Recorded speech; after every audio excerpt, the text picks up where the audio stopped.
Hey guys, welcome back to Clownfish TV. This is Neon. I am here with Geeky Sparkles. Hello. And it's time for another daily dose of Dismal Disney, I guess. We're going to talk about Warwick Davis, Willow himself, calling Disney out, saying that it's embarrassing that they took Willow off of Disney Plus already. Well, Willow on Disney Plus was embarrassing. This is where you were talking a little bit about yesterday. I didn't fully understand what was going on, but he's coming out now. Now this is like a couple months after they yanked the show off. It's more than a couple months. They Disney yanked Plus. it like months ago. And then afterwards, they're like, we had Kasdan being like, oh my God, it's not canceled. It's not canceled. We're going to do more. We're just taking a break. It's just resting. We were on a break. It's just resting. And then Disney announced after, not only were they canceling it, they were removing it from the streaming service and everything, and it's gone bye-bye. Oh my God. So what we'll talk about, and the reason it was taken off the platform is that it probably made Disney more money to just get rid of it, given that the ratings were some of the worst ever,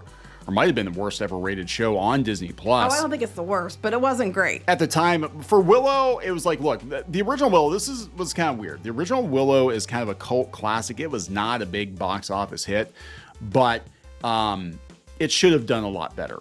Well, it would have if it been Willow. Had it been Willow. And not, he's a side character in his own story. And not just been a show It's shipping. the two lesbians and a little wizard dude. Two lesbians, a princess, a magic baby that's now grown up and Oh, we're not talking about Willow. That time of her magical month, and then we have Willow because she's trying to find her powers. It's that time of the magical month? Yeah, apparently. Oh God, that sounds like a Disney Channel show from the 90s. That time of the magical month. All right, we're gonna talk about this. Before we get into it any further, please subscribe for more pop culture news, views, and rants, guys. If you do, get a woohoo. Woohoo. And everything Disney tries to bring back from the dead just turns to shit. That's because they can't actually, they don't respect what came before. They just try to reinvent everything without, understanding what made it work in the first place. And then they keep trying to put this for modern audiences spin on it. And then they focus all their stuff on the extremely diverse people and then not even the main characters. And then they were like, why didn't it work? Gosh, I don't know. And if you don't like it, you're a bigot. Why didn't it work? Yeah, I mean, this is like rinse and repeat. How many times has this happened, with the show where they do this? And it's always like, even The Mandalorian, it became kind of a Trojan horse for Bo-Katan to be the Mandalorian now. Yeah. We never said who the Mandalorian was. No. We never said who the one with power is. So this is coming from, let's see, he did this, he said this, yesterday, last night, Deadline has an article up. Willow's Warwick Davis calls removal of Disney Plus' series embarrassing. Embarrassing. Please tell me, Walt Disney Company, what do I say to the subscribers when they ask why I can't watch the series anymore? Well, let's be honest here. Most people aren't asking him that. No. The majority of people aren't asking because we already know the show didn't get jack shit views. Most people don't care. What do I tell people when the agenda bots come in and demand why I can't watch the show? The shippers want to know why they can't watch the show on Disney Plus anymore. My next thing is, are you even allowed to talk about the show? Because if we're not allowed to talk about this stuff because of strikes. We're not allowed to talk about shows. People are going to conventions. They have to talk about their wedding because they aren't allowed to talk about shows they're in. And I understand he's probably in an actors union, in another country. But if you want to work in Hollywood, you shouldn't be allowed to go out there and talk about this anyway. How very dare you? Yeah, that's what's interesting. Actually, Disney, they should snap back and just be like, you don't tell them anything, Warwick, because you're on strike. Well, I don't know if he personally is, but he's supposed to be in solidarity. And even people who aren't involved, like influencers, aren't allowed to talk about movies involving Disney and shows involving Disney or Struck Studios. So how come Warwick Davis is allowed to? Oh, my God. So, yeah, I mean, again, this is like months after the fact, after they took the tax write-off on it. And that's how bad the show did. I don't care if you liked it or don't like it. If the show was a success, they would have at least left it on the platform. They wouldn't have went scorched earth on it and been like, this is so bad, it's going to make us more money to just flush it from the platform completely. Nobody's going to watch it. It's not going to bring us any value. We're going to make money out of it if we get some other idiot to carry it, but they're not going to do that because they want to keep control of their legacy IP. Yeah, well, they're trying to play apologists here. Like Jon Kasdan said, sleeping. It's not dead. No, it stopped breathing a long time ago. You're not allowed to kiss it to wake it up either because that's sexist. You're not allowed. It didn't consent. You're not allowed to. You're not allowed to kiss Willow awake. Oh wait, I'm sorry. If it's two women, it's completely fine then. No one has to consent in that situation. Because shippers like it. So Willow remains an important IP in the Lucasfilm library. Bullshit. Willow, look, I like the original movie. I haven't seen the show. You watched the show. I watched a couple episodes of it. It was terrible. The original Willow was kind of an anomaly. It was George Lucas doing Lord of the Rings, basically. And it was a very George Lucas movie, but it was a one-off, and it was like, it had a cult following, but was never Star Wars. It was never the second coming of Star Wars. If it had been that popular back in the day, there would have been sequels. They did books, but they do books of like every damn show, movie, whatever. And it's debatable whether or not they're canon. I don't know. They're probably decanonized them now because of the show, but like, it's not an important IP. Don't even say it's an important IP. If it was an important IP, there would be all kinds of Willow merchandise. There'd be all kinds of Willow video games. They tried, but I don't think it was all classic. Yeah. And it didn't sell. I don't think it sold that well. Stop trying to make Willow happen. I would say the Dark Crystal, as niche as that is more popular overall than Willow. Yeah. So yes, but it's so embarrassing. I'm wait, that's embarrassing, not the show itself. So here, what was embarrassing was the story for the sequel. The original movie had a great sense of that. Maybe not the greatest movie, but it had a timeless charm to it. The sequel series was terrible. It was terrible. That's so disconnected, waist up to look above it. What horror? I was at HorrorCon this past weekend. He was selling his autograph for $130. Richard Dreyfuss, who was an Oscar winner, was charging $80. Ooh. Get over yourself.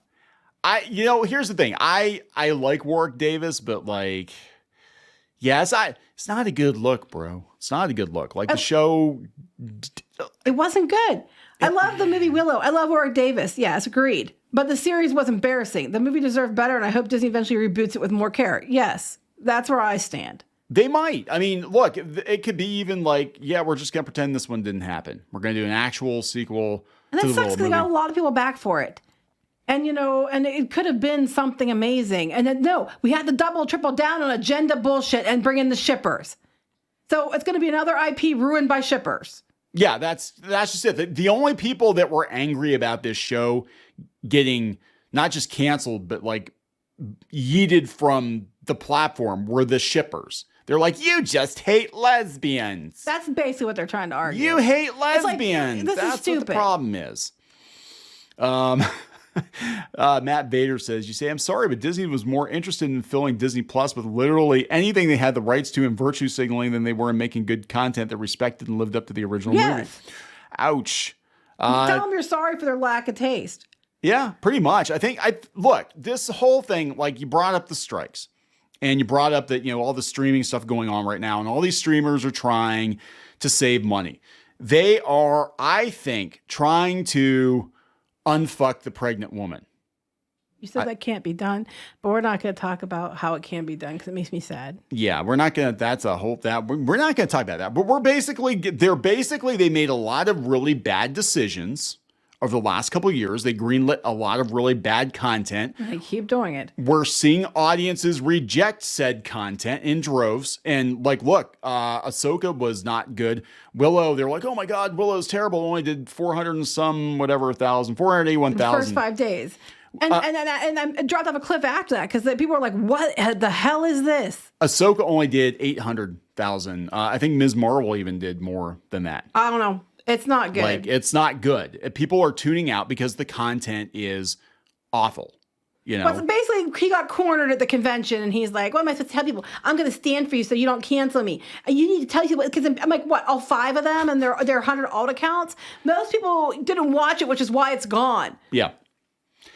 You say I like big butts, and I cannot lie. I thought that was funny, but... Oh, God. Own up to making an awesome show. It was garbage. Yeah, I saw we were tagged it. It's high fat about it. The movie's great. It's still enjoyable. The series on the other end. Yeah, I mean, I had zero interest. I have zero interest in watching anything from Lucasfilm now because I know what I'm going to get. I actually had hope for this one. Saw the original trailer. I'm like, this might be okay. It might be okay. Because you can do a follow-up to a classic IP and do it in a respectful way that treats the original cast well, but also introduces new characters well. Cobra Kai, I think, is kind of the gold standard so far, where they took the Karate Kid and they elaborated so much, on Tons the of Karate Kid. diversity in that show. Tons of But diversity it's in the not show. the main point of the show. No, but none of the classic characters had to be dragged, and they weren't sidelined either. I mean, they were part of an ensemble cast, but there was nothing in, at least my experience. I didn't watch last season of Cobra Kai yet, but like my experience was they didn't do anything that completely, gave the finger to the original movies, and this one is just like, yeah, we don't really care. But that's okay, guys. Willow's not gone. It's only sleeping. Yeah, it's just resting. He put that out before they turned around and canceled it for officially. It's downright dead. And like I said, you're not allowed to kiss it because that's sexual assault. Yeah, so it's not coming back. I don't expect there to be anything Willow for a very, very long Well, time. when it comes back, being Disney, all the characters are going to be race bent, and Willow's going to be played by a 7-foot tall black woman. Because we can't have dwarf. That's what dwarfism plays. Yeah, we can't have short people in the. We can't have, because that's problematic. I mean, it's problematic that. So this is the thing that gets me though too, and this is what happens when a corporation buys somebody's baby, and not that Willow was George Lucas's baby. That's ironic, given the baby and Willow. But Anyway, it was very much. someone buys a Laura Dannon, we call that trafficking. Oh, God. Anyway, sorry. I don't know. Maybe Disney's all about that. Who knows? We sent her to an island. But like this, all these movies, Star Wars and Willow, and these were George Lucas's ideas. They were his ideas, and you can't just like sell that. It's like somebody selling an independent comic book to like some big publisher, and then they just, it gets plugged into the machine. And Star Wars, in some levels, made a lot more sense because Star Wars was part of a machine because it was merchandising and everything else. And it wasn't, I guess Star Wars didn't feel as personal, but like Willow, you could tell he did it because he wanted to do a fantasy story in the vein of something Tolkien would do, whatever. And this is George Lucas's attempt at it. And it was kind of a one-off. And, but again, like taking every damn thing, somebody's ever done, even if it doesn't make a lot of sense from a financial standpoint, being like, yeah, we got to just bleed this IP dry too, This one, of all the stuff they were doing, Indiana Jones and Star Wars, like I did not see them doing anything with Willow. I thought it'd be like, that was just George Lucas's brain fart. And once upon a time, I'd have been like, oh my gosh, we're getting more Willow. And then when I heard it, We were I at was first. I was like, were we though? Because I was like, oh, we know how this goes. Shit. It's Disney too. So double shit. No, that's not just a single shit. That is It's a quadruple. that is a It's a 4D. it's a double dose of Disney doo-doo. Oh, it's a 4D. It's a 4D. It's I don't Disney. know. It's Disney 4D.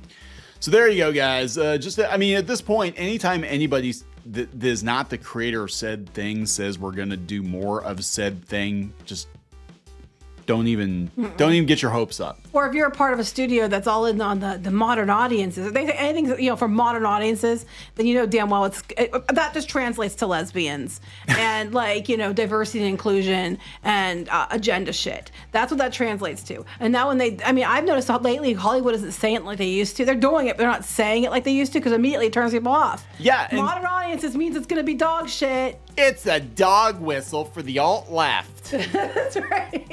It is though. I mean, it really is. As soon as you say for modern audiences, dramatic reimagining.